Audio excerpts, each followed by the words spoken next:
당신이 내 딸 맞지? 유리야. 아버지, 왜 이제야 나타나셨어요?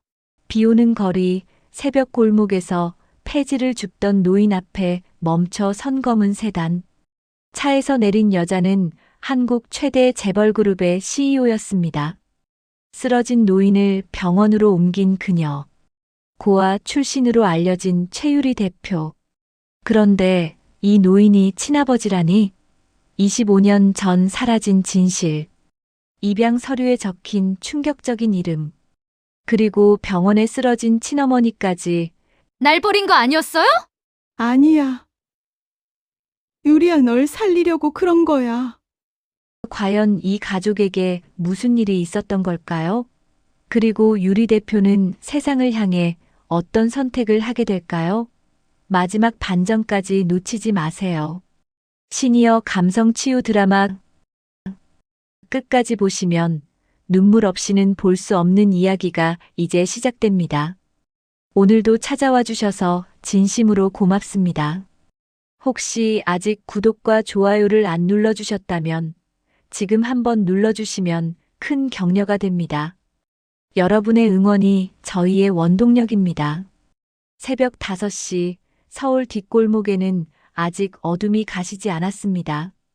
가로등 불빛 아래로 보슬비가 내리고 있었죠. 최만수는 낡은 손수레를 끌며 골목을 걸었습니다. 75의 나이에도 허리는 구부정했지만 그 눈빛만큼은 아직 살아있었어요. 오늘도 이만큼은 주어야 하루 밥값은 나오겠지. 만수는 쓰레기 더미 앞에 멈춰 섰습니다. 젖은 골판지를 들어 올리며 한숨을 내쉬었죠. 찌그러진 양복 소매가 비에 젖어 축 늘어졌습니다. 한때는 고급 양복을 맞춰 입던 사람이었는데 이제는 구제 가게에서 산 낡은 옷 한 벌이 전부였어요. 소매 끝은 해져서 실밥이 풀려나왔고 구두는 밑창이 다 닳아 빗물이 스며들었습니다. 만수는 폐지를 정리하며 문득 멈칫했습니다. 손에 든 신문 한 장에 익숙한 이름이 보였거든요. 유리그룹, 이 이름도 참 아이러니하네. 25년 전 만수가 운영하던 작은 섬유 회사가 있었습니다. 직원 15명의 소박한 회사였지만 만수는 그곳에서 행복했어요. 아내 미숙과 3살배기 딸 유리가 있었으니까요. 그때는 모든 게 완벽했죠. 적어도 그렇게 믿었습니다. 하지만 거래처 사장의 배신으로 모든 게 무너졌습니다. 부도가 나고 빚쟁이들이 찾아왔어요. 만수는 온갖 방법을 다 동원했지만 소용없었죠. 결국 아내 미숙이 선택한 건 이혼이었습니다. 당신 때문에 유리까지 위험해질 순 없어요. 이혼해주세요. 미숙의 눈물 어린 목소리가 아직도 귓가에 맴돌았습니다. 만수는 고개를 저으며 신문을 손수레에 던졌어요. 골목 저편에서 술 취한 청년들이 지나가고 있었습니다. 그들 중 한 명이 만수를 보더니 손가락질을 하며 웃었어요. 야, 저 노인 봐. 저 사람이 옛날에 회장이었다며? 에이, 그게 무슨 헛소리야. 폐지나 줍는 사람이 회장이었을 리가 있나. 진짜라니까. 우리 아버지가 그러시던데. 유리그룹 전신이었던 회사 회장이었대. 사기치다가 망했다는데? 거짓말 같은데. 저렇게 초라한 사람이? 청년들의 목소리가 빗소리에 섞여 들려왔습니다. 만수는 고개를 들지 않았어요. 그저 묵묵히 폐지를 주우며 손수레에 실었죠. 이미 익숙한 풍경이었습니다. 사람들의 비웃음도 동정 어린 시선도 모두요. 사기꾼이라는 오해도 이제는 해명할 기력조차 없었습니다. 그때 내가 제대로 지켰더라면 유리를 잃지 않았을 텐데. 만수는 중얼거리며 골목 끝으로 향했습니다. 등 뒤로 청년들의 웃음소리가 점점 멀어졌어요. 만수의 손은 차가운 빗물에 젖어 있었지만 폐지를 놓지 않았습니다. 이게 살아있다는 증거니까요. 버스 정류장 앞을 지나가는데 큰 광고판이 눈에 들어왔습니다. 밝게 빛나는 전광판 속에는 한 여성의 얼굴이 가득했어요. 단정한 정장 차림에 자신감 넘치는 미소를 짓고 있었죠. 만수의 발걸음이 저절로 멈췄습니다. 유리그룹 대표이사 최유리. 새로운 미래를 열어갑니다. 만수는 비에 젖은 얼굴로 광고판을 올려다보았습니다. 그 눈빛은 무언가를 애타게 찾는 사람의 것이었어요. 광고판 속 여성의 눈매가 웃는 모습이 어쩐지 낯설지 않았습니다. 아니, 낯설지 않은 게 아니라 그리운 얼굴이었죠. 유리네 딸 이름도 유리였는데 만수의 목소리가 떨렸습니다. 손수레를 놓고 광고판 가까이 다가갔어요. 비가 내리는 새벽, 초라한 노인과 화려한 광고판이 대비를 이뤘습니다. 저 미간 미숙이를 닮았어. 저 웃음도. 만수는 떨리는 손으로 주머니를 더듬었습니다. 비닐로 여러 겹산 사진 한 장을 꺼냈어요. 사진 속에는 3살배기 여자아이가 웃고 있었죠. 통통한 볼에 반짝이는 눈, 앞니 2개가 빠진 채 활짝 웃는 모습이었습니다. 사진 한쪽 구석에는 만수와 미숙이 딸을 안고 있는 모습도 보였어요. 유리야, 아빠가 미안하다. 너를 지켜주지 못해서. 만수의 눈가가 붉어졌습니다. 하지만 눈물을 흘리지는 않았어요. 이미 눈물도 다 말라버린 지 오래였으니까요. 사진을 다시 주머니에 넣으며 만수는 광고판을 한 번 더 올려다보았습니다. 25년 그새 저렇게 훌륭하게 컸을까? 아빠 없이도 잘 자라줘서 고맙다. 만수는 손수레를 다시 잡았습니다. 손잡이가 차갑게 느껴졌어요. 골목을 빠져나와 큰 길로 나왔을 때 편의점 앞을 지나가게 됐습니다. 안에서 뉴스가 흘러나오고 있었어요. 유리그룹 최유리 대표가 오늘 새로운 사회공헌 사업을 발표했습니다. 독거노인을 위한 주거 지원 프로젝트라고 하는데요. 최 대표는 모든 어르신들이 따뜻한 집에서 존엄하게 생활하실 권리가 있다고 강조했습니다. 만수는 편의점 앞에 멈춰 섰습니다. 뉴스 화면을 물끄러미 바라보았죠. 화면 속 최유리는 기자회견장에서 당당하게 말하고 있었습니다. 그 눈빛이 흔들림 없이 곧았어요. 제가 이 사업을 시작하는 이유는 간단합니다. 누구나 존엄하게 살아갈 권리가 있으니까요. 가난하다고 늙었다고 존중받지 못할 이유는 없습니다. 만수는 고개를 끄덕였습니다.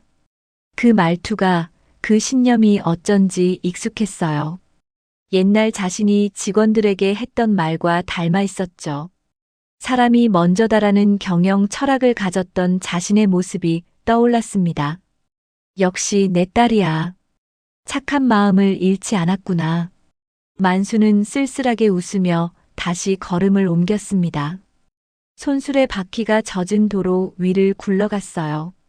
새벽 거리는 점점 밝아지고 있었지만 만수의 마음속은 여전히 어두웠습니다. 세상은 날 버렸지만 난 아직 그의 이름을 기억해. 매일 아침 눈 뜰 때마다 기도하지. 유리야, 행복하게 살아라. 아빠 같은 인생은 살지 마라. 만수는 다음 폐지 더미를 찾아 골목 안으로 들어갔습니다.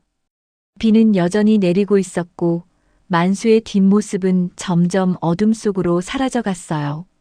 구부정한 등, 절뚝이는 걸음, 삐걱거리는 손수레 소리만이 새벽을 깨웠습니다. 그 순간 멀리서 검은 세단 한 대가 천천히 골목으로 들어오고 있었습니다.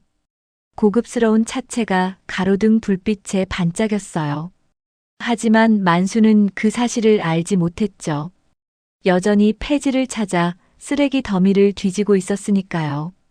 아침 해가 떠오르기 시작했습니다. 새로운 하루가 시작되고 있었어요. 하지만 최만수에게는 모든 날이 똑같았습니다. 폐지를 줍고 하루를 버티고 또 다음 날을 맞이하는 것. 그게 전부였죠. 딸 유리를 그리워하면서요. 그리고 언젠가 멀리서라도 딸의 행복한 모습을 볼 수 있기를 바라면서요. 만수는 골목 깊숙한 곳으로 들어갔습니다. 이곳은 사람들이 잘 오지 않는 곳이었어요. 쓰레기 더미가 쌓여 있고 빗물이 고여 있었죠. 만수는 익숙한 손놀림으로 폐지를 골라내기 시작했습니다. 이건 팔만하고 이건 너무 젖었네. 폐지를 분류하던 만수의 손이 갑자기 멈췄습니다. 가슴이 답답해지기 시작했어요. 숨이 제대로 쉬어지지 않았죠. 이상하네, 오늘따라 왜 이러지? 만수는 손수레를 잡고 일어서려 했습니다. 하지만 다리에 힘이 들어가지 않았어요. 무릎이 후들거렸죠. 시야가 점점 흐려지기 시작했습니다. 안 돼, 여기서 쓰러지면. 만수는 벽을 짚으며 버티려 했습니다. 하지만 몸이 말을 듣지 않았어요. 가슴 통증이 점점 심해졌죠. 숨을 쉴 때마다 날카로운 통증이 찔러왔습니다. 유리야, 미안하다. 아빠가 이렇게 가면 안 되는데. 만수의 몸이 앞으로 기울어졌습니다.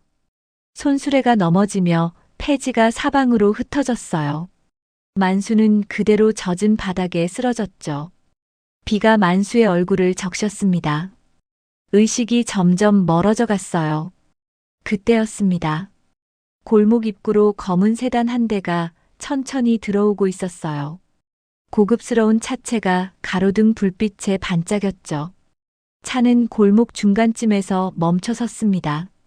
운전석 문이 열리고 한 남자가 내렸습니다. 박준혁, 유리그룹 비서실장이었어요. 30대 중반의 단정한 인상을 가진 남자였죠. 준혁은 우산을 펴며 주변을 둘러보았습니다. 이 골목이 맞는데 공사 현장 확인하러 왔다가 길을 잘못 들었나? 준혁이 차로 돌아가려는 순간 저편에 쓰러진 사람이 눈에 들어왔습니다. 준혁은 재빨리 달려갔어요. 어르신, 괜찮으세요? 준혁은 만수의 어깨를 흔들었습니다. 하지만 만수는 반응이 없었어요. 얼굴이 창백했고 입술이 파래져 있었죠. 준혁은 즉시 휴대폰을 꺼내 구급차를 불렀습니다. 네, 여기 응암동 뒷골목인데요. 노인 한 분이 쓰러져 계십니다. 의식이 없으신 것 같아요. 구급차를 부르고 나서 준혁은 만수의 주머니를 확인했습니다. 신분을 파악하기 위해서였어요. 낡은 지갑이 나왔죠. 지갑 안에는 몇 장 안 되는 돈과 낡은 신분증이 들어 있었습니다. 최만수, 이 이름이. 준혁의 표정이 굳어졌습니다. 어디서 들어본 이름이었거든요. 하지만 정확히 기억나지 않았어요. 준혁은 재빨리 휴대폰으로 검색을 시작했습니다. 최만수 유리그룹. 검색 결과가 떴습니다. 오래된 기사들이 나왔어요. 유리산업 최만수 대표부도 채권자들 손실 막심, 사기 혐의 조사 중. 준혁의 눈이 커졌습니다. 이분이 그 최만수. 준혁은 다시 만수를 내려다보았습니다. 초라한 옷차림, 폐지를 줍던 손수레, 비참한 모습. 한때 회사를 운영했던 사람의 말로라고 믿기 어려웠어요. 그때 뒷좌석 문이 열렸습니다. 최유리가 내렸어요. 정장 차림의 단아한 모습이었죠. 준혁 씨, 무슨 일이에요? 유리가 우산을 쓰고 다가왔습니다. 준혁은 황급히 일어섰어요. 대표님, 이 어르신이 쓰러져 계셔서 구급차를 불렀습니다. 유리는 쓰러진 만수를 내려다보았습니다. 창백한 얼굴, 비에 젖은 옷, 구부정한 자세. 불쌍한 마음이 들었어요. 빨리 병원으로 모셔야겠어요. 구급차는 언제 와요? 곧 도착할 겁니다. 그런데 대표님. 준혁은 잠시 망설이다가 말을 이었습니다. 이분 성함이 최만수라고 하시는데요. 유리의 표정이 미세하게 변했습니다. 최만수. 낯익은 이름이었어요. 어디서 들어본 것 같았죠. 최만수요? 그 이름이. 유리는 기억을 더듬었습니다. 회사 인수 과정에서 들었던 이름이었어요. 유리그룹의 전신이었던 유리산업을 운영했던 사람. 부도로 회사를 날렸다는 그 사람. 혹시 그 유리 산업이? 네, 맞습니다. 제가 검색해보니 그분이 맞는 것 같습니다. 유리는 다시 만수를 내려다보았습니다. 이상한 감정이 밀려왔어요. 연민도 아니고 동정도 아닌 묘한 느낌이었죠. 가슴 한편이 먹먹해졌습니다. 이렇게까지 힘들게 사셨구나. 유리는 조심스럽게 만수의 손을 잡았습니다. 거칠고 주름진 손이었어요. 폐지를 줍느라 상처투성이인 손이었죠.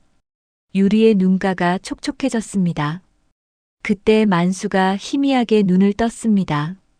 초점 없는 눈동자가 유리를 향했어요. 유리야. 만수의 입술이 움직였습니다. 하지만 목소리는 들리지 않았어요. 다시 의식을 잃었죠. 유리는 깜짝 놀랐습니다. 지금 뭐라고 하신 거예요? 유리는 준혁을 돌아보았습니다. 준혁도 당황한 표정이었어요. 저도 정확히는 하지만 유리라고 하신 것 같은데요. 유리라고요? 제 이름을? 유리의 심장이 빠르게 뛰기 시작했습니다. 왜 이 노인이 자신의 이름을 불렀을까? 단순히 회사 이름 때문일까? 아니면 다른 이유가 있는 걸까? 멀리서 구급차 사이렌 소리가 들려왔습니다. 빨간 불빛이 골목을 비쳤어요. 구급대원들이 서둘러 달려왔죠. 환자분 상태가 어떠세요? 의식을 잃으셨어요. 가슴을 움켜쥐고 쓰러지신 것 같습니다. 구급대원들이 만수를 들것에 옮겼습니다. 유리는 그 모습을 지켜보며 입술을 깨물었어요. 마음 한구석이 불편했습니다. 준혁 씨, 우리도 병원으로 가요. 네. 대표님 일정은 취소하세요. 이분을 그냥 둘 수가 없어요. 유리는 구급차를 따라 차에 올랐습니다. 준혁은 유리의 단호한 표정을 보며 고개를 끄덕였어요. 차가 출발했죠. 비는 여전히 내리고 있었습니다. 골목에는 넘어진 손수레와 흩어진 폐지만 남아 있었어요. 유리는 창밖을 바라보며 생각에 잠겼습니다. 왜 내 이름을 불렀을까? 그리고 왜 이렇게 마음이 불편한 거지? 유리는 자신도 모를 이상한 끌림을 느꼈습니다. 처음 보는 노인인데 왜인지 모르게 낯설지 않았어요. 그 눈빛이, 그 목소리가 어딘가 익숙했죠. 검은 세단이 구급차를 따라 병원으로 향했습니다. 새벽 거리를 가르며 달려가는 두 차량. 그 안에는 운명적인 만남이 기다리고 있었습니다. 병원 응급실은 분주했습니다. 간호사들이 바쁘게 움직이고 의사들이 환자를 살폈어요. 만수는 응급처치를 받고 있었죠. 유리는 복도에서 초조하게 기다렸습니다. 대표님, 앉아서 기다리시죠. 준혁이 의자를 권했습니다. 하지만 유리는 고개를 저었어요. 괜찮아요. 그냥 서 있을게요. 유리는 응급실 문을 바라보며 손을 꽉 쥐었습니다. 왜 이렇게 마음이 불안한지 스스로도 이해할 수 없었어요. 처음 본 노인인데 말이죠. 30분쯤 지났을까? 의사가 나왔습니다. 유리가 재빨리 다가갔어요. 환자분 상태는 어떠세요? 급성 협심증이십니다. 다행히 빨리 오셔서 큰 위험은 넘기셨어요. 하지만 영양실조도 심하시고 전반적으로 건강 상태가 좋지 않으시네요. 의사의 말에 유리의 가슴이 철렁 내려앉았습니다. 협심증에 영양실조까지 얼마나 힘들게 사셨을까 싶었어요. 지금 면회 가능한가요? 네, 잠시 들어가셔도 됩니다. 하지만 환자분이 아직 많이 약하시니 오래 계시면 안 됩니다. 유리는 고개를 끄덕이고 병실로 들어갔습니다. 준혁도 따라 들어왔어요. 병실은 조용했습니다. 만수는 침대에 누워 산소 마스크를 쓰고 있었죠. 유리는 천천히 침대 옆으로 다가갔습니다. 가까이서 보니 만수의 얼굴에 세월의 흔적이 깊이 새겨져 있었어요. 주름진 이마, 거친 피부, 움푹 들어간 볼. 하지만 그 눈가에는 어딘가 따뜻한 느낌이 남아 있었죠. 정말 많이 힘드셨나 봐요. 유리는 만수의 손을 가만히 내려다보았습니다. 상처투성이인 손이었어요. 유리의 눈가가 붉어졌죠. 그때 만수의 눈꺼풀이 떨렸습니다. 천천히 눈을 뜨기 시작했어요. 흐릿한 시야가 점점 또렷해졌죠. 만수는 천장을 바라보다가 고개를 돌렸습니다. 유리와 눈이 마주쳤습니다. 만수의 눈이 커졌습니다. 믿을 수 없다는 표정이었어요. 입술이 파르르 떨렸죠. 그 얼굴. 만수는 산소 마스크를 벗으려 했습니다. 유리가 황급히 손을 잡았어요. 아니에요. 그냥 쓰고 계세요. 몸이 안 좋으시잖아요. 하지만 만수는 마스크를 벗었습니다. 떨리는 손으로 유리의 얼굴을 바라보았어요. 유리 아니냐? 만수의 목소리가 떨렸습니다. 유리는 당황했어요. 왜 이 노인이 자신의 이름을 아는 걸까?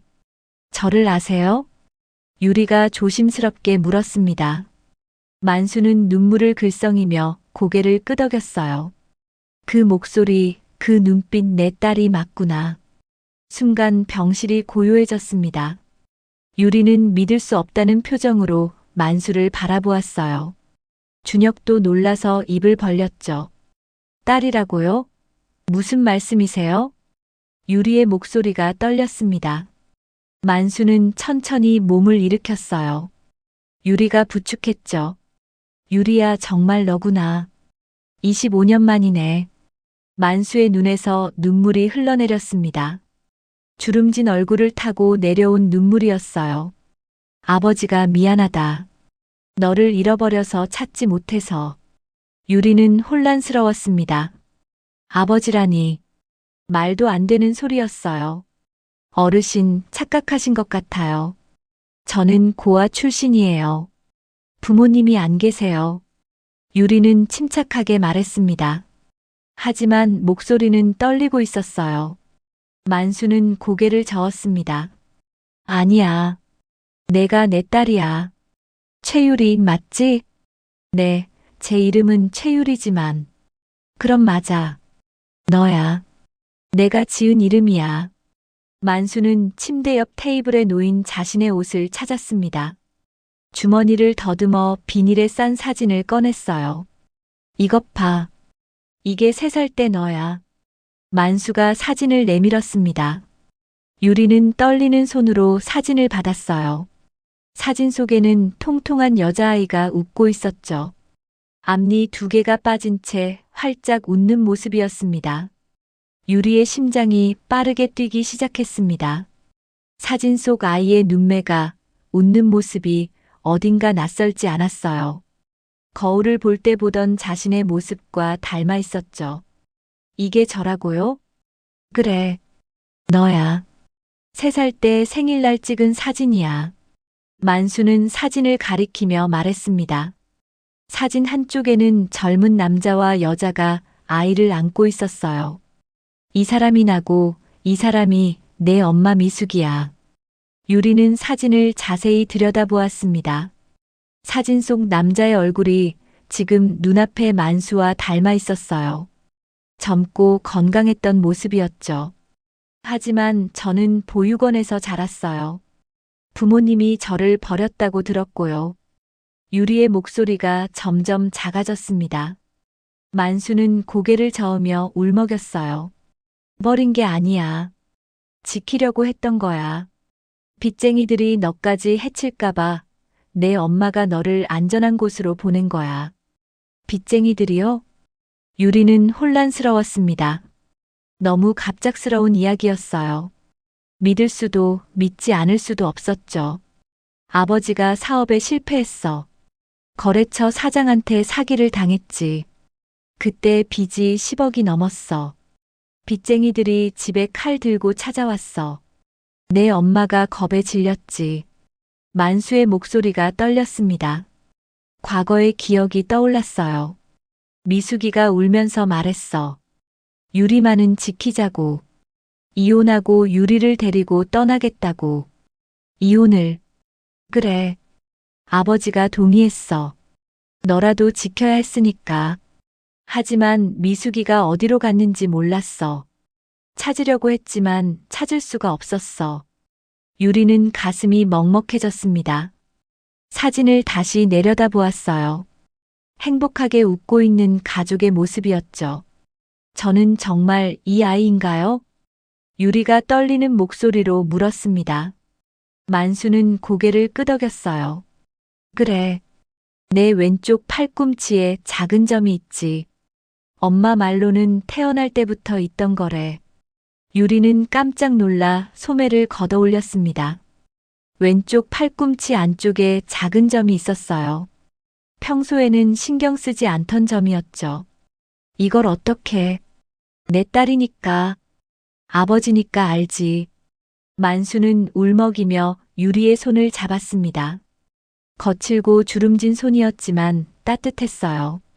유리야, 아버지가 정말 미안하다. 너를 지켜주지 못해서. 이렇게 늦게 만나서. 유리는 말문이 막혔습니다. 눈물이 핑 돌았어요. 평생 부모님이 없다고 생각하며 살았는데 갑자기 아버지가 나타났습니다. 그것도 이렇게 초라한 모습으로요. 아버지라니요. 전 고아로 자랐어요. 혼자서 모든 걸 이겨내야 했어요. 유리의 목소리에 원망이 섞여 있었습니다. 만수는 그 목소리를 들으며 가슴이 찢어지는 것 같았어요. 미안하다, 유리야. 정말 미안하다. 병실에는 두 사람의 울먹임만 남았습니다. 준혁은 멀찍이 서서 그 모습을 지켜보았어요.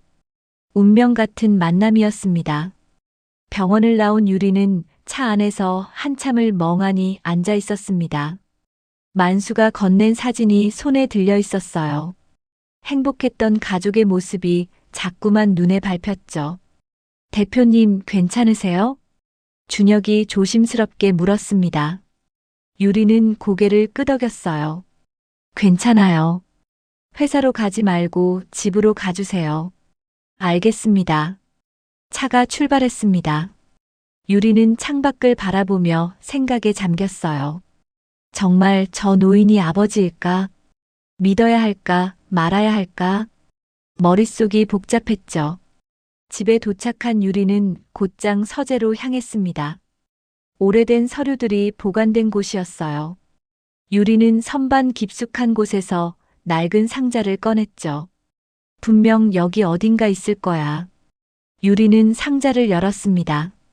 안에는 보육원 시절 서류들이 들어 있었어요. 입소 기록, 건강 검진 기록, 그리고 입양 관련 서류들이었죠. 서류를 하나씩 펼쳐보기 시작했습니다.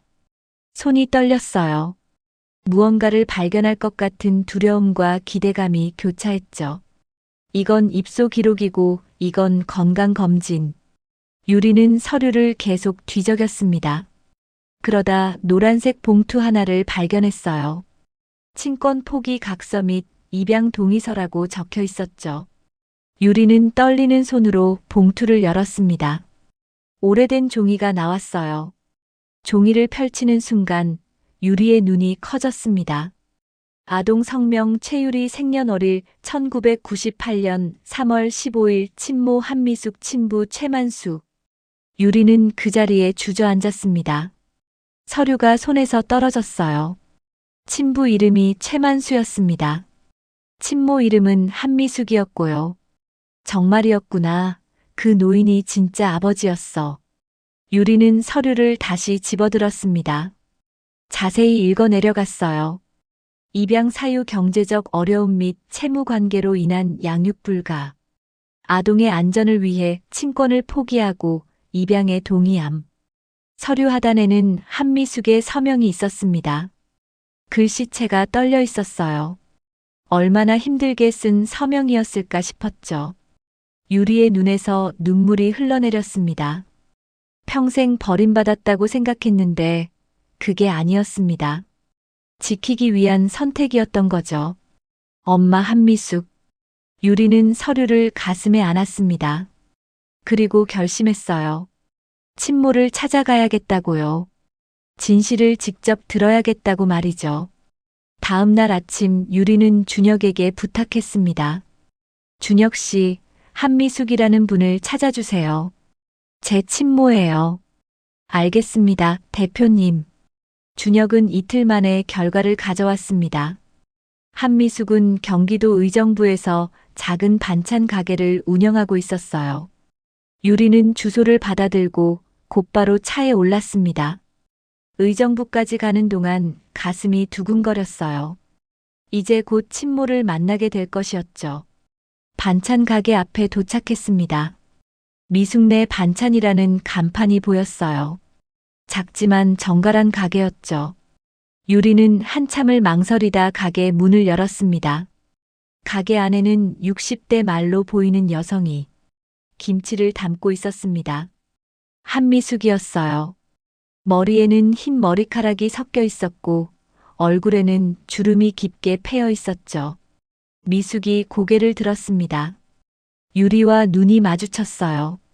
순간 미숙의 손이 멈췄습니다. 김치를 담던 국자가 바닥에 떨어졌죠. 유리야? 미숙의 목소리가 떨렸습니다. 유리는 조용히 고개를 끄덕였어요. 한미숙 씨 맞으시죠? 그래, 맞아. 너 정말 유리구나. 미숙은 앞치마로 손을 닦으며 다가왔습니다. 눈에는 눈물이 가득했어요. 어떻게 날 찾았니? 입양 서류에 이름이 있더라고요. 유리의 목소리는 차갑게 가라앉아 있었습니다. 미숙은 유리의 표정을 보며 가슴이 철렁 내려앉았어요. 유리야, 앉자. 이야기 좀 하자. 미숙은 가게 문을 닫았습니다. 안쪽 방으로 유리를 안내했어요. 작은 방이었지만 깨끗했죠. 두 사람이 마주 앉았습니다. 침묵이 흘렀어요. 유리가 먼저 입을 열었습니다. 당신이 날 버렸어요? 유리의 목소리에는 서운함이 가득했습니다. 미숙은 고개를 저었어요. 아니야, 유리야. 버린 게 아니야. 그럼 뭐예요? 보육원에 맡긴 게 버린 게 아니면 뭐예요? 유리의 목소리가 커졌습니다.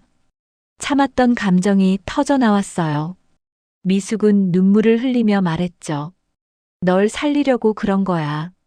너 아버지 빚쟁이들이 칼 들고 찾아왔었어. 미숙의 목소리도 떨렸습니다. 과거의 기억이 떠올랐어요. 그날 밤을 잊을 수가 없어. 3명이 우리 집에 쳐들어왔어. 칼을 들고 협박했지. 돈을 내놓으라고. 없으면 가족을 해치겠다고. 미숙은 몸을 떨었습니다. 유리는 미숙의 표정을 보며 가슴이 아팠어요. 너 아버지는 그들 앞에 무릎 꿇었어. 제발 가족만은 건드리지 말라고 빌었어. 하지만 그들은 웃으며 말했지. 일주일 안에 돈을 구해오지 않으면 딸을 데려가겠다고. 그래서요? 그래서 결정했어. 이혼하고 널 데리고 떠나기로. 너 아버지도 동의했어. 너라도 지켜야 한다고. 미숙은 유리의 손을 잡았습니다. 거친 손이었어요. 오랜 세월 일한 흔적이었죠. 하지만 돈이 없었어. 나 혼자 너를 키울 수 없었어. 그래서 보육원에 맡기기로 했어. 거기서라도 안전하게 자랄 수 있으니까. 유리의 눈에서 눈물이 흘러내렸습니다. 미숙도 울고 있었어요. 미안해, 유리야. 엄마가 너무 무능했어. 널 지켜주지 못했어. 엄마. 유리는 미숙을 안았습니다. 두 사람은 한참을 울었어요. 25년 만에 재회였습니다. 유리와 미숙은 한참을 안고 울었습니다. 25년 동안 쌓였던 그리움과 서러움이 한꺼번에 터져 나왔어요. 미숙은 유리의 등을 쓰다듬으며 중얼거렸죠. 많이 컸구나, 우리 유리. 이렇게 훌륭하게 자라줘서 고마워. 엄마 정말 보고 싶었어요. 유리는 미숙의 품에서 평생 느껴보지 못했던 따뜻함을 느꼈습니다. 이게 엄마의 품이구나 싶었어요. 한참 후에야 두 사람은 몸을 떼었죠. 차 한잔 할까? 미숙은 부엌으로 가서 따뜻한 차를 준비했습니다. 유리는 방을 둘러보았어요. 작고 소박한 방이었지만 곳곳에 정성이 느껴졌죠. 엄마, 여기서 혼자 사세요?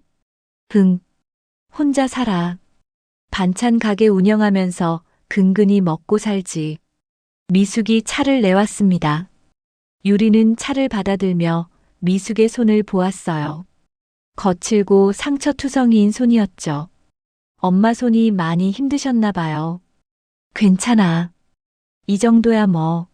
내가 이렇게 잘 자라준 게 어디야. 미숙은 유리를 바라보며 웃었습니다. 하지만 그 눈빛 속에는 미안함과 후회가 가득했어요. 유리야, 너 아버지 얘기 좀 할까? 미숙의 표정이 어두워졌습니다. 유리는 고개를 끄덕였어요. 어제 아버지를 만났어요. 병원에서요. 뭐, 만수를 만났다고? 미숙이 깜짝 놀라며 자리에서 일어났습니다. 손이 떨렸어요. 만수가 어떻게 됐니? 건강은? 협심증으로 쓰러졌었어요. 지금은 괜찮으시대요. 미숙은 가슴을 쓸어내리며 다시 앉았습니다. 눈가가 붉어졌어요. 그 사람도 참 폐지를 줍고 있었다며? 네. 거리에서 쓰러진 걸 제가 발견했어요. 미숙은 고개를 떨구며 눈물을 닦았습니다. 유리는 미숙의 어깨를 잡았어요. 엄마, 왜 아버지랑 완전히 연락을 끊고 사셨어요? 끊은 게 아니야. 찾을 수가 없었어. 이혼하고 너를 데리고 떠났잖아. 그 뒤로는 만수가 어디 있는지 몰랐어. 미숙은 한숨을 쉬었습니다. 과거가 떠올랐어요. 나도 너를 보육원에 맡기고 나서 미칠 것 같았어. 매일 밤 울었지. 하지만 어쩔 수 없었어. 그때는 정말 하루하루가 지옥이었어. 유리는 미숙의 손을 꽉 잡았습니다. 미숙이 얼마나 힘들었을지 느껴졌어요. 그 뒤로 만수를 찾으려 했어. 하지만 연락이 안 됐어. 10년 전쯤 소식을 들었지. 거리에서 폐지를 줍고 있다는 소리를. 그런데 왜 찾아가지 않으셨어요? 용기가 없었어. 만수를 보면 내 생각이 날 것 같아서. 그리고 미안해서. 미숙의 목소리가 떨렸습니다. 그때 미숙의 얼굴이 갑자기 일그러졌어요. 가슴을 움켜쥐며 몸을 떨었죠. 엄마, 왜 그러세요? 유리가 황급히 미숙을 부축했습니다. 미숙은 숨을 헐떡이며 식은땀을 흘렸어요. 괜찮아, 그냥 좀 어지러워서. 괜찮긴요. 병원 가야 돼요. 유리는 재빨리 전화를 걸어 구급차를 불렀습니다. 미숙은 점점 의식이 흐려지고 있었어요. 유리야, 미안해, 엄마가. 아니에요. 말하지 마세요. 구급차 곧 와요. 유리는 미숙을 안으며 눈물을 흘렸습니다. 겨우 찾은 엄마인데 이렇게 잃을 수는 없었어요. 구급차가 도착했습니다. 유리는 미숙과 함께 병원으로 향했어요.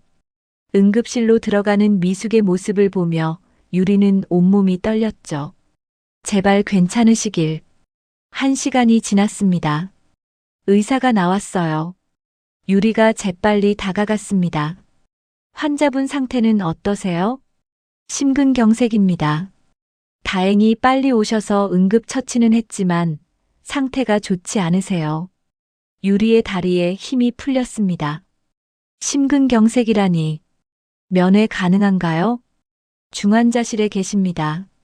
잠시 후에 들어가실 수 있어요. 유리는 중환자실 앞에서 기다렸습니다. 손을 꽉 쥐고 기도했어요. 그때 뒤에서 익숙한 목소리가 들렸죠. 유리야. 유리가 돌아보니 만수가 서 있었습니다. 병원복을 입은 채 절뚝거리며 걸어오고 있었어요.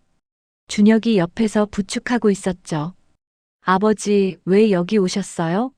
몸이 안 좋으시잖아요. 준혁 씨가 연락해줬어. 미숙이가 쓰러졌다고. 만수는 중환자실 문을 바라보았습니다. 얼굴이 창백했어요. 미숙이는 괜찮니? 심근경색이래요. 상태가 안 좋대요. 만수는 벽을 짚고 주저앉았습니다. 눈에서 눈물이 흘러내렸어요. 내가 다 잘못했어. 미숙이까지 두 사람 다 잃는구나. 만수의 목소리는 절망으로 가득 차 있었습니다. 유리는 그런 만수를 보며 복잡한 감정이 들었어요.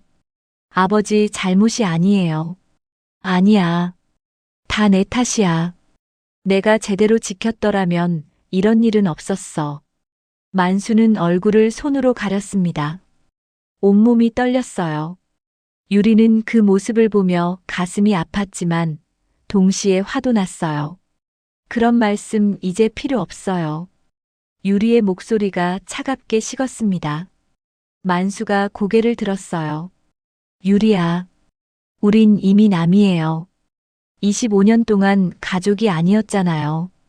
지금 와서 아버지라고 부르는 것도 어색해요.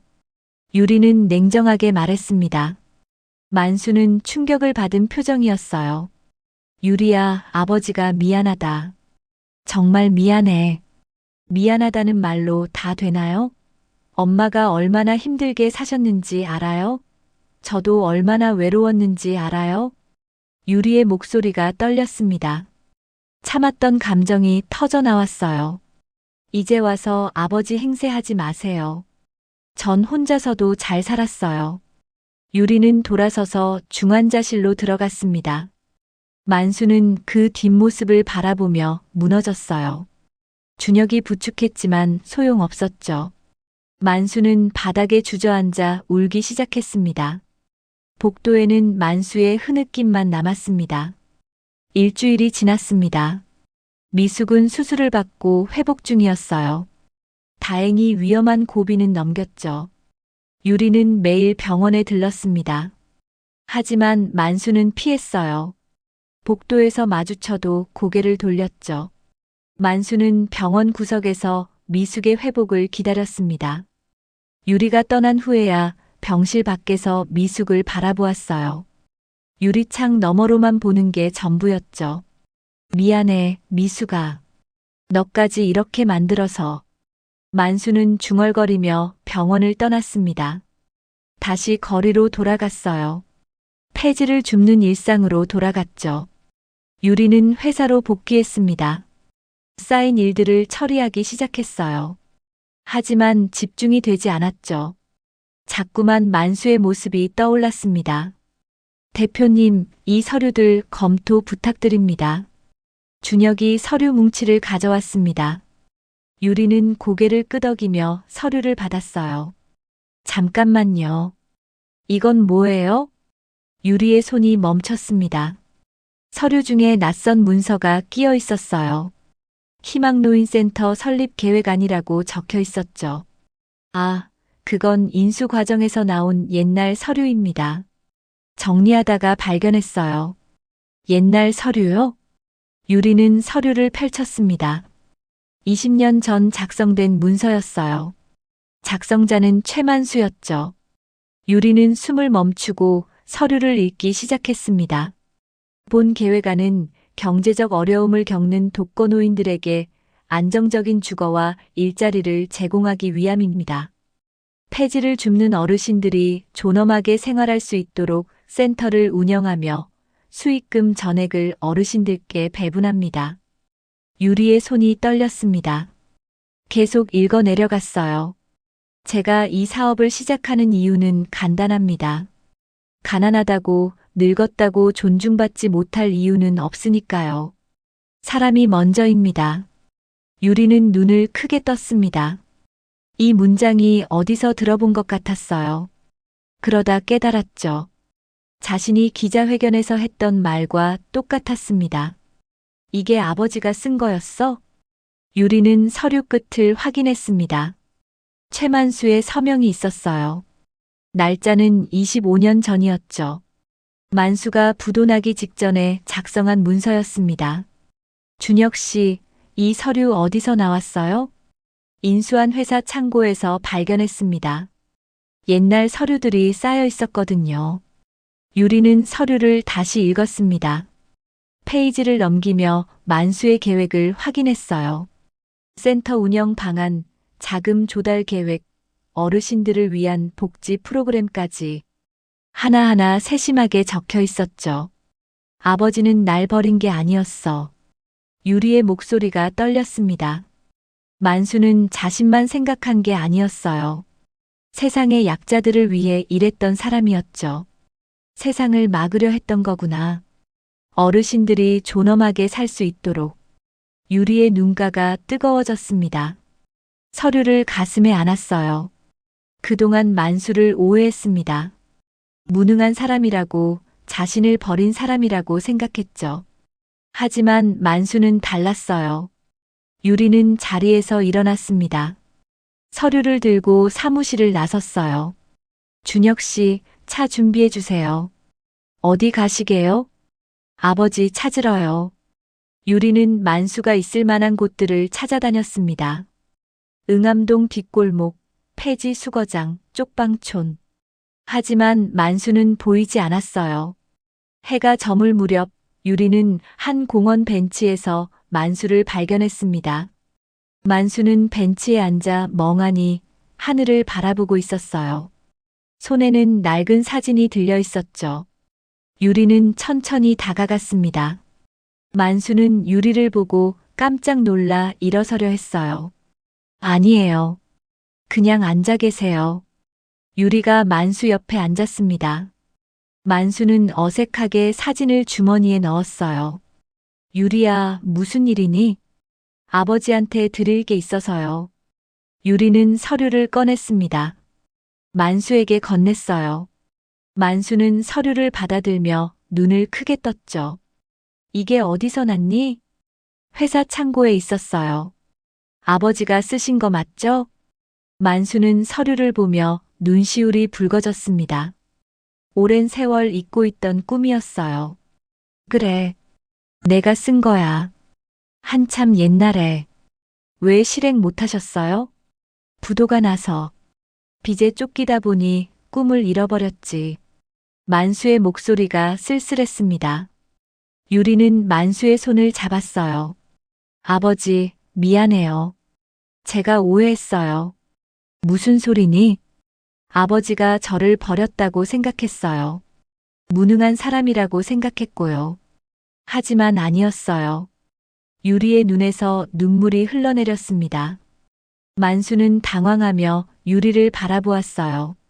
아버지는 세상을 바꾸려 했던 분이에요. 약한 사람들을 지키려 했던 분이고요.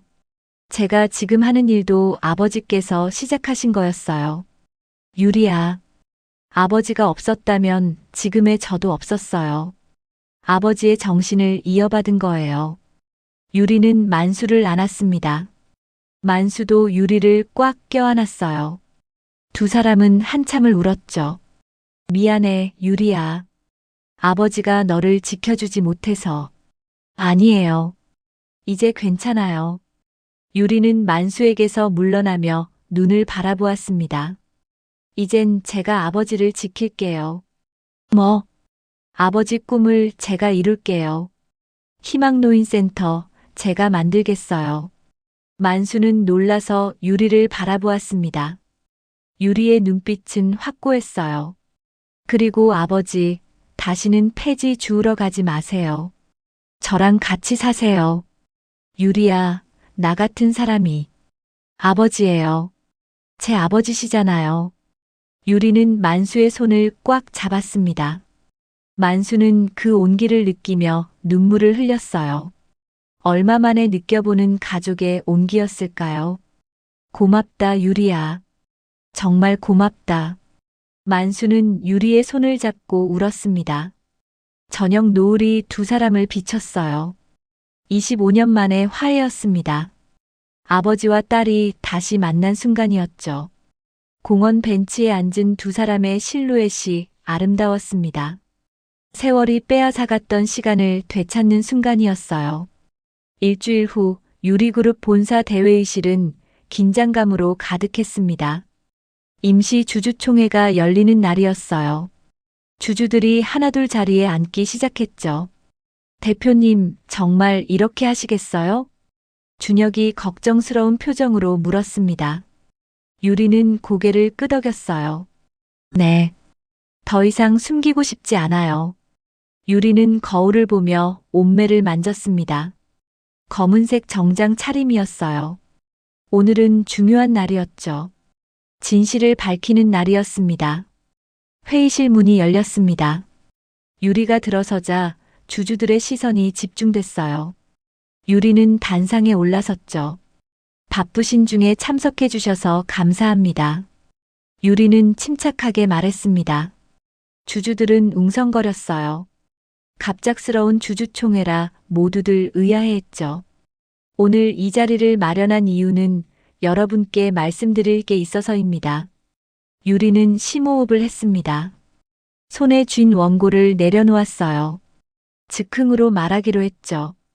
제 이름은 최유리입니다. 여러분이 잘 아시는 대로 저는 고아 출신입니다. 주주들이 고개를 끄덕였습니다. 유리의 과거는 이미 알려진 사실이었어요. 하지만 최근에 제 친부모님을 찾았습니다. 순간 회의실이 술렁였습니다. 주주들이 놀란 표정으로 서로를 바라보았어요. 제 아버지는 최만수입니다. 이 회사의 전신이었던 유리산업을 운영하셨던 분이시죠. 주주들의 술렁임이 커졌습니다. 한 주주가 벌떡 일어났어요. 잠깐만요. 그 최만수 말입니까? 부도로 회사를 날린 그 사람? 네, 맞습니다. 유리는 당당하게 대답했습니다. 또 다른 주주가 일어섰어요. 대표님, 농담이시죠? 그 사람은 사기꾼 아닙니까? 아닙니다. 제 아버지는 사기꾼이 아니에요. 유리의 목소리가 단호해졌습니다. 주주들이 웅성거렸어요. 거래처 사장의 배신으로 부도가 난 거예요. 아버지 잘못이 아닙니다. 그래도 결과적으로 많은 사람들이 피해를 받지 않습니까? 나이든 주주가 소리쳤습니다. 다른 주주들도 동조했어요. 맞습니다. 그런 사람의 딸이 우리 회사 대표라니요. 회사 이미지에 치명적입니다. 주주들의 반발이 거세졌습니다. 유리는 흔들리지 않고 서 있었어요. 여러분, 제 말 좀 들어주세요. 유리가 손을 들었습니다. 회의실이 조금 조용해졌어요.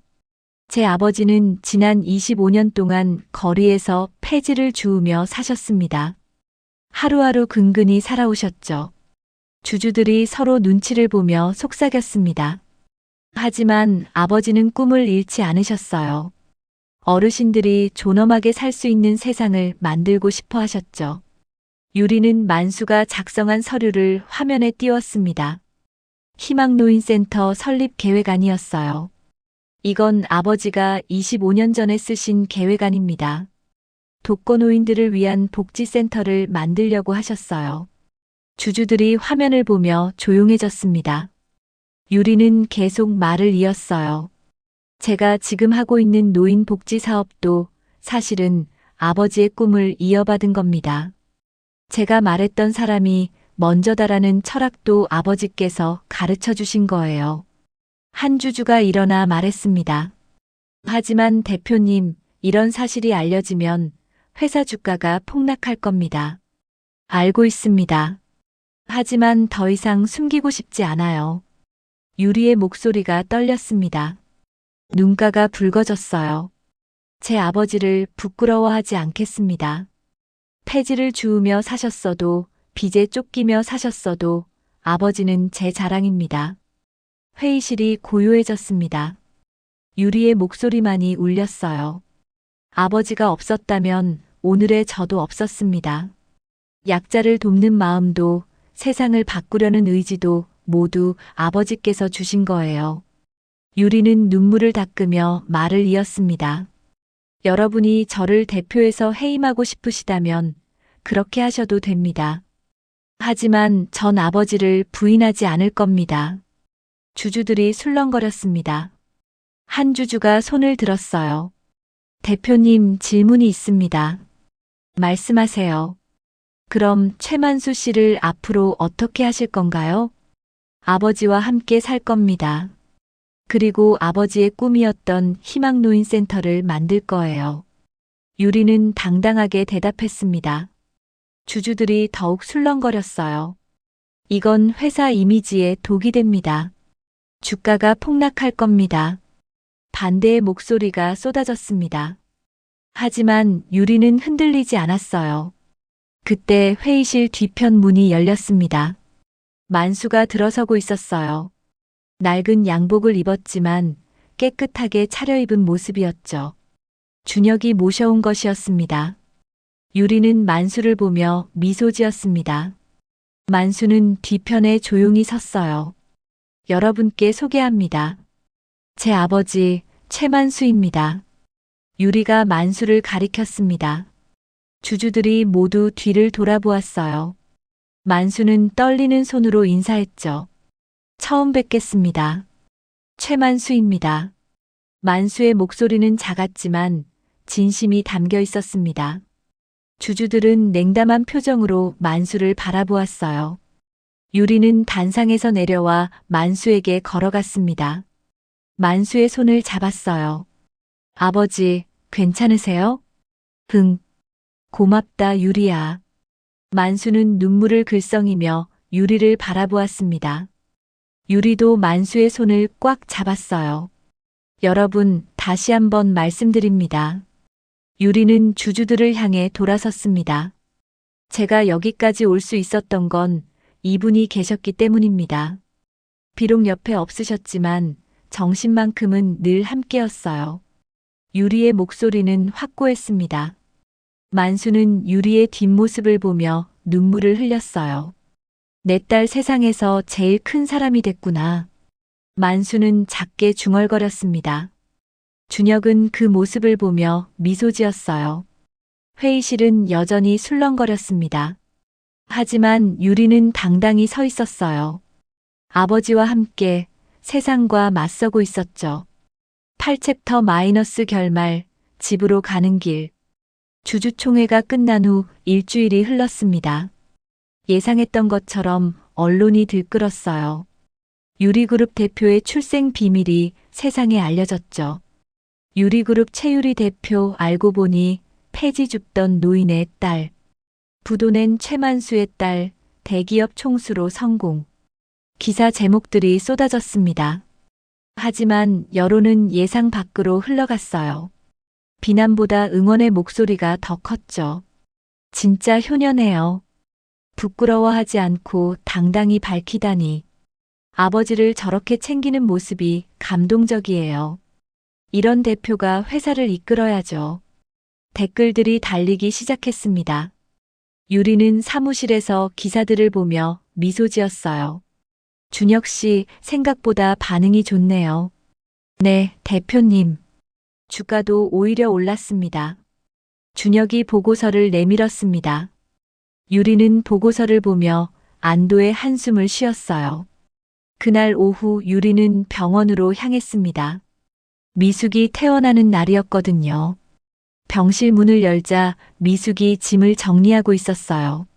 엄마, 다 챙기셨어요? 응, 다 챙겼어. 미숙은 밝게 웃었습니다. 수술 후 많이 회복됐어요. 얼굴에도 생기가 돌았죠. 엄마, 오늘부터 저희 집에서 사시는 거 아시죠? 유리야, 괜찮겠니? 엄마가 패 끼치는 거 아닐까? 무슨 말씀이세요? 이제 가족이잖아요. 유리는 미숙의 손을 잡았습니다. 미숙의 눈가가 촉촉해졌어요. 고맙다, 우리 딸. 두 사람은 병원을 나왔습니다. 주차장에는 검은 세단이 기다리고 있었어요. 만수도 차 옆에 서 있었죠. 깨끗한 양복 차림이었습니다. 미숙아. 만수는 미숙을 보며 걸어왔습니다. 미숙도 만수를 보며 눈물을 글썽였어요. 만수야, 오랜만이네. 그래. 정말 오래됐어. 두 사람은 마주보며 섰습니다. 25년 만에 재회였어요. 세월이 두 사람을 많이 늙게 만들었지만 눈빛만큼은 여전했죠. 미안해, 미숙아. 너를 지켜주지 못해서. 아니야. 다 지난 일이야. 미숙은 만수의 손을 잡았습니다. 만수도 미숙의 손을 꽉 잡았어요.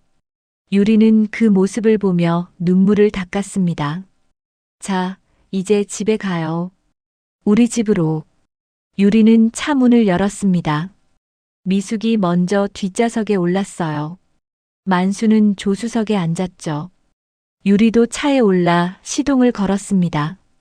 준혁 씨는 오늘 쉬어요. 제가 직접 운전할게요. 알겠습니다, 대표님. 준혁은 웃으며 손을 흔들었습니다. 차가 출발했어요. 차 안은 따뜻한 침묵으로 가득했습니다.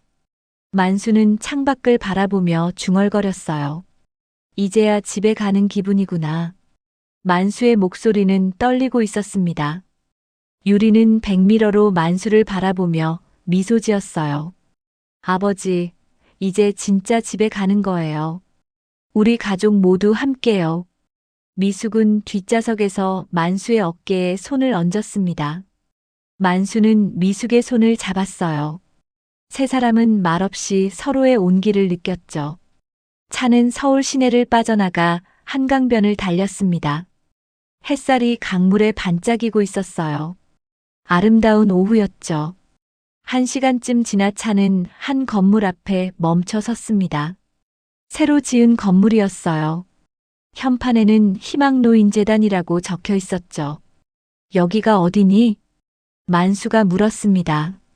유리는 차에서 내리며 말했어요. 아버지 꿈이요. 아버지가 만들고 싶어 하셨던 곳이에요. 만수는 믿을 수 없다는 표정으로 건물을 바라보았습니다. 현판의 글씨가 햇빛에 반짝이고 있었어요. 유리야, 이게. 네. 희망노인재단이에요. 독거노인 어르신들을 위한 복지센터예요. 유리는 만수의 팔을 잡고 건물 안으로 안내했습니다. 미숙도 함께 들어갔어요. 건물 안은 깨끗하고 밝았습니다. 어르신들이 편하게 쉴 수 있는 공간이 마련돼 있었어요. 식당, 건강검진실, 휴게실까지 모두 갖춰져 있었죠. 이 모든 게 만수는 말을 잇지 못했습니다. 눈에서 눈물이 흘러내렸어요. 아버지가 25년 전에 쓰신 계획안 그대로 만들었어요. 어르신들이 존엄하게 살 수 있는 곳이요. 유리는 만수를 재단 사무실로 안내했습니다. 문 앞에는 명패가 붙어 있었어요. 재단 이사장 최만수라고 적혀 있었죠. 이건 내 이름이. 네. 아버지가 이사장이세요. 아버지 꿈이었으니까 아버지가 이끌어 가셔야죠. 만수는 명패를 쓰다듬으며 울기 시작했습니다. 미숙도 만수의 등을 토닥이며 함께 울었어요. 유리는 두 사람을 안아주었습니다. 엄마, 아버지, 이제 시작이에요. 우리 함께 어르신들을 도와드려요. 세 사람은 한참을 안고 울었습니다. 25년 만에 재결합이었어요. 잃어버렸던 시간을 되찾는 순간이었죠. 다음 날 아침 햇살이 가득한 오전이었습니다. 만수는 오랜만에 편안한 침대에서 일어났어요.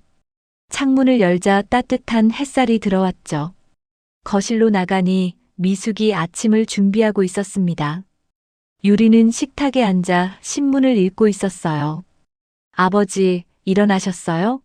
어서 앉으세요. 흥. 오랜만에 잘 잤다. 만수는 식탁에 앉았습니다. 미숙이 따뜻한 국을 내왔어요. 세 사람은 함께 아침을 먹었죠. 소박하지만 행복한 식사였습니다. 식사 후 유리는 만수에게 말했습니다. 아버지, 오늘 재단 개소식이에요. 함께 가실 거죠? 그래, 가야지. 만수는 웃으며 고개를 끄덕였습니다. 미숙도 함께 준비를 시작했어요. 개소식에는 많은 사람들이 모였습니다. 어르신들, 언론, 그리고 유리그룹 직원들까지. 만수는 단상에 올라 떨리는 목소리로 말했어요. 저는 최만수입니다. 한때는 모든 걸 잃었지만 오늘 모든 걸 되찾았습니다. 만수의 목소리는 감동으로 가득했습니다. 딸 유리 덕분에 꿈을 이룰 수 있었습니다. 이제 이곳에서 어르신들과 함께 행복을 나누겠습니다. 박수갈채가 터져 나왔습니다. 유리는 무대 아래에서 아버지를 바라보며 눈물을 흘렸어요. 미숙도 유리의 손을 잡고 함께 박수쳤죠. 그날 저녁 세 사람은 다시 차에 올랐습니다. 집으로 가는 길이었어요. 차 안에는 평온함이 흘렀죠. 사랑은 사라지지 않는다. 단지 늦게 돌아올 뿐이다. 만수가 조용히 중얼거렸습니다. 유리는 미소 지으며 운전대를 잡았어요. 미숙은 뒷좌석에서 편안히 눈을 감았죠. 검은 세단은 햇살 가득한 도로를 달렸습니다. 세 사람의 얼굴에는 평화가 가득했어요. 25년 만에 찾은 가족의 행복이었습니다. 오늘 이야기가 어떠셨나요? 오늘 이야기가 마음에 와닿으셨다면 작은 공감 표시 한 번만 해주세요.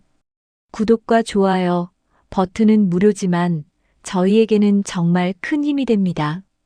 알림 설정과 댓글로 여러분의 따뜻한 의견을 남겨주시면 앞으로도 더 많은 감동과 반전의 드라마로 꼭 보답드리겠습니다. 끝까지 함께 해주셔서 진심으로 감사드립니다.